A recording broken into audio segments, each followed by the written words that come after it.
आरती वही कर रही है जो सच्चाई है, चाहे वो माँ बाप हो चाहे भाई हो, वो नहीं, आंखों पे पर्दा नहीं पड़ा, वो झूठ का साथ नहीं दे। लेकिन कानूनन ये कहाँ से अपराध है? अगर दिन में प्रेमी से मिल सकते हो तो रात में क्या कानून ने मना किया कि 2 बजे रात को नहीं मिलना? कैरेक्टर को लेके जो बातें उठाई थी मिस्टर प्रमोद कुमार ने, हमारे लीगल एडवाइजर को पेपर दे दिया गया है। 15 अगस्त के बाद उनके पास लीगल नोटिस पहुंच जाएगा। हमारे आरती के पिताजी के एडवोकेट क्या बोलते हैं? बचा रहे हैं कि डुबा रहे हैं उनको समझ नहीं आ रहा है। वो कहते हैं जहाँ घास होगा वहाँ तो लोग चढ़ने ऐबे करेगा ना। किसी भी महिला को इतने अपशब्द में आपको बोलने का अधिकार नहीं है। एक प्रोस्टिट्यूट को भी हम प्रोस्टिट्यूट नहीं कह सकते हैं, ये कानूनन अपराध है। प्रणाम, स्वागत है आपका सच बिहार में और हमें सुमित कुमार। आरती छोटू के मुद्दे पे जिस तरह से पिछले 1-1.5 महीना में डेवलपमेंट हुई है, जिस तरह से बात हुई है, पूरे मीडिया में ये चला घटनाक्रम, उसके कुछ नेगेटिव्स बात हुए, पॉजिटिव बात हुए और अभी तक ये मुद्दा बना हुआ है। अभी हमें महिला विकास मंच के जो टॉप एक कहिए कि संरक्षक हैं और अध्यक्ष हैं, वीना मैम और अरुणिमा मैम, तो उनसे हम बात करने की कोशिश करेंगे क्योंकि इन्होंने जो नई डेवलपमेंट हुई है, इन्होंने एक लोकल कहिए नेता एक उन पे एफआईआर दर्ज कराया है जिनका नाम है प्रमोद कुमार। उन्होंने कई सारे टिप्पणी की थी आरती के कैरेक्टर से रिलेटेड और सारे कई टिप्पणी, कई सारे मुद्दों को लेकर ये बहुत ज़्यादा मुखर हैं और बात कर रहे हैं कि किस तरह से क्या समाज में क्या डेवलपमेंट हो रही है और क्या होनी चाहिए। तो सबसे पहले तो हम यही शुरू करेंगे कि ऐसा क्या हुआ मैम कि आप लोग को ये लगा कि एफआईआर दर्ज भी कराना जरूरी है और कई तरह की बातें मीडिया के लोग भी कर रहे हैं और आउटसाइडर भी अब आरती को लेकर करने लगे हैं, कैरेक्टर को लेकर। कैरेक्टर को लेके जो बातें उठाई थी मिस्टर प्रमोद कुमार ने, हमारे लीगल एडवाइजर को पेपर दे दिया गया है। 15 अगस्त के बाद उनके पास लीगल नोटिस पहुंच जाएगा।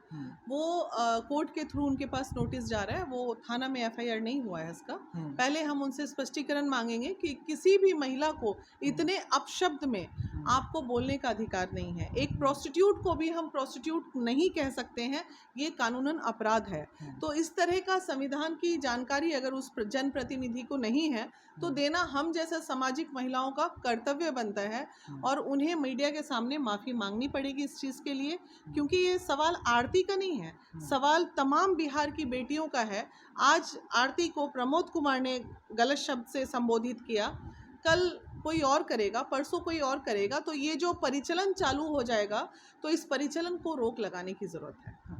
ये बहुत बार बात होती है। सबसे बड़ी बात है कि आरती बहुत मुखर तरीके से एक मर्डर के बाद बोल रही हैं, तो ये क्या सारी कोशिश उनको चुप करा देने की है और उसके बाद उन्हें ही गलत बता दिया जाए ताकि वो बोलने लायक ही ना बचे, यही कोशिश है मैम?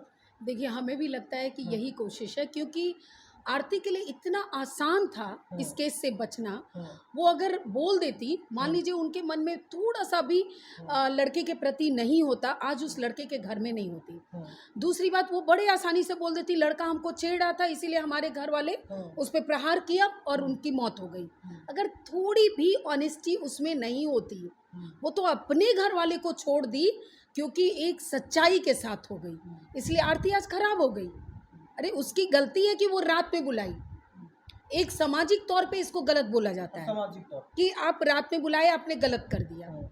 लेकिन अगर पकड़े गए तो आपको कौन किसने अधिकार दिया है कि आप उसका मौत, आप सजाएं मौत दिए हैं? आप ऐसी क्या आपने देखा कि कुछ गलत कर, आप तो बोलोगे ही कि क्या आपने संदिग्ध अवस्था में पकड़ा तो उसके समाज के बीच में उस सच्चाई पे सामने लाते, शादी करवा देते, भाई हमारी बेटी के साथ संबंध है, हम शादी कराते हैं, हटा देते हैं। ये कौन सा तरीका है? और आरती को सैल्यूट करती हूँ मैं कि उसने नहीं दिया साथ, वो गलत नहीं बोली और वो उस लड़के के घर में है और सच्चाई का साथ दी। लेकिन बहुत बार इन चीज़ों को लेकर बात होती है ना कि क्या आरती, अब जैसे कहा जा रहा है कि 2 बजे मिलना, क्या लोग जस्टिफाइड कर रहे हैं क्या कि 2 बजे मिलना ही चाहिए, सही बात है क्या?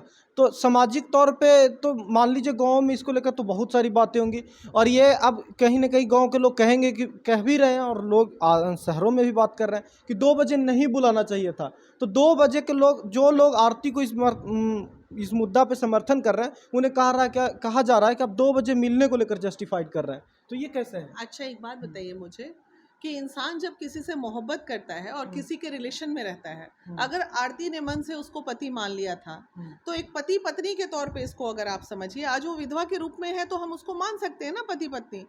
तो एक पति पत्नी के तौर पे अगर हम ये समझते हैं या प्रेमी प्रेमिका के तौर पे ये समझते हैं, तो पति दिन में 2 बजे अपनी पत्नी के साथ रह सकता है और रात के 2 बजे में क्या प्रॉब्लम है भाई?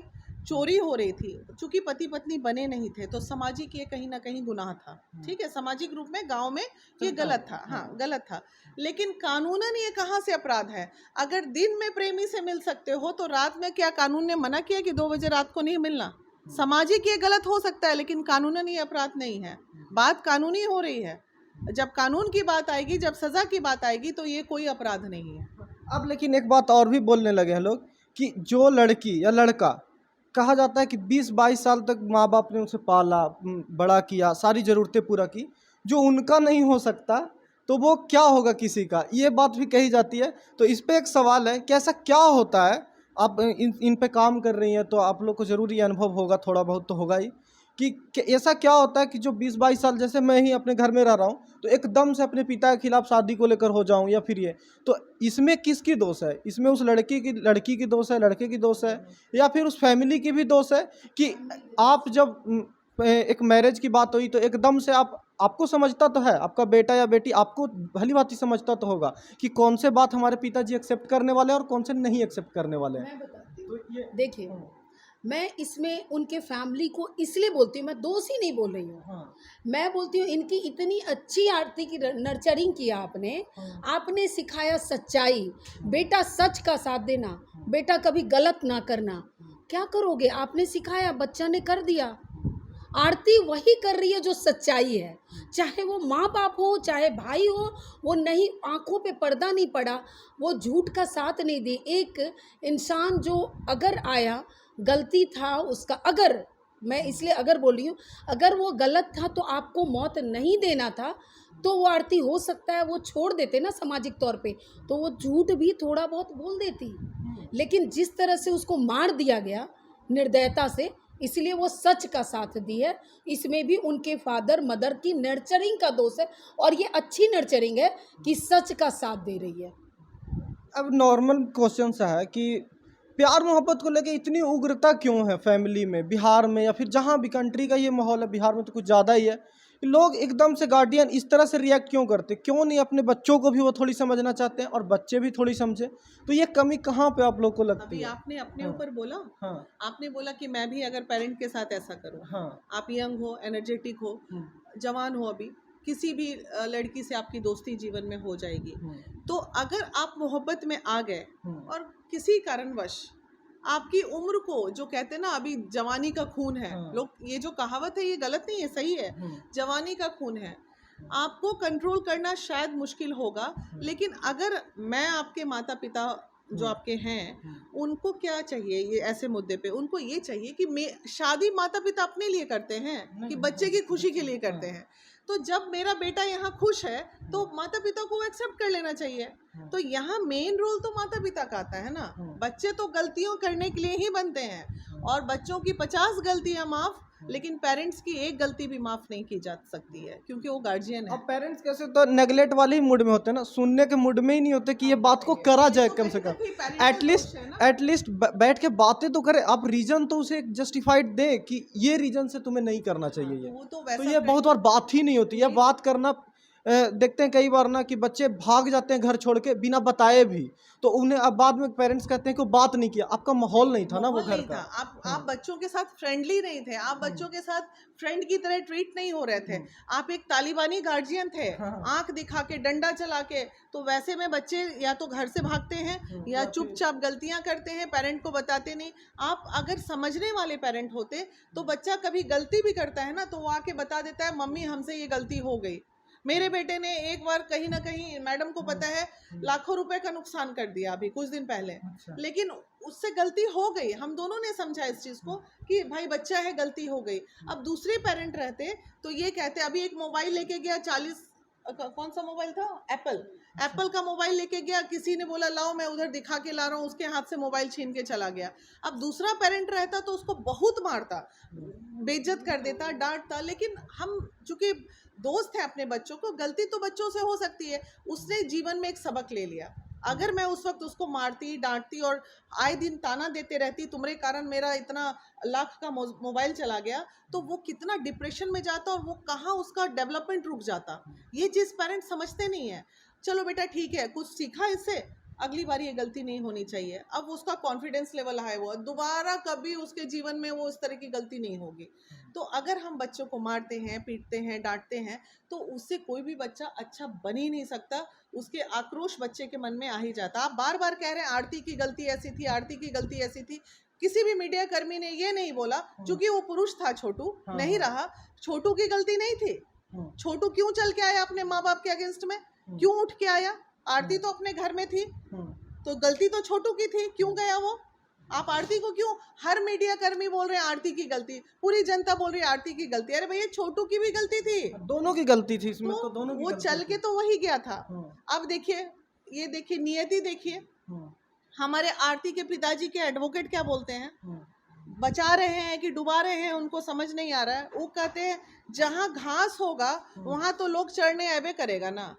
एक एडवोकेट होके इस तरह का उदाहरण दे रहे हैं। घास मतलब आरती और चढ़ने वाला छोटू, तो मतलब आप भी ये बात एक्सेप्ट कर लिए, मतलब यही ना हुआ। हम कह रहे हैं कि मोहब्बत था तो लड़का चलाया, आप कह रहे हैं कि घास था तो चरने चलाया। ये कुछ उसी तरह से सिमिलर है कि रेप इसीलिए हुआ क्योंकि छोटा कपड़ा पहनी थी। हाँ, तो वही चीज है। तो जब एडवोकेट होके वो ऐसे भाषा का इस्तेमाल कर सकते, तो हम तो आम जनता है, हमें क्या, हम तो अपने आप को बहुत उस हिसाब से अच्छा मान रहे हैं कि अधिवक्ता होके वो ऐसा एग्जाम्पल दे रहे हैं।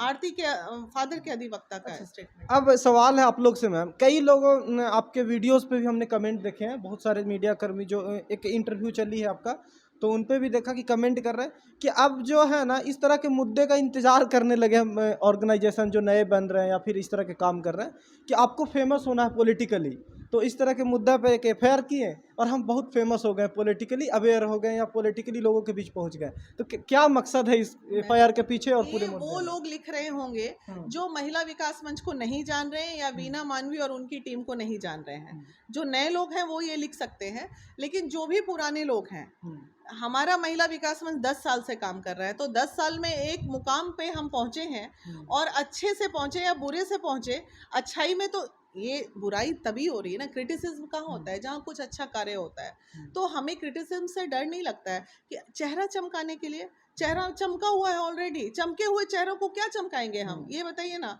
हम अपने आप को बहुत चमका हुआ, देखने में भी ठीक ही ठाक है भगवान के दया से। तो लिखने वाले गधे हैं कि तुम क्या लिख रहे हो भाई, किसके लिए लिख रहे हो।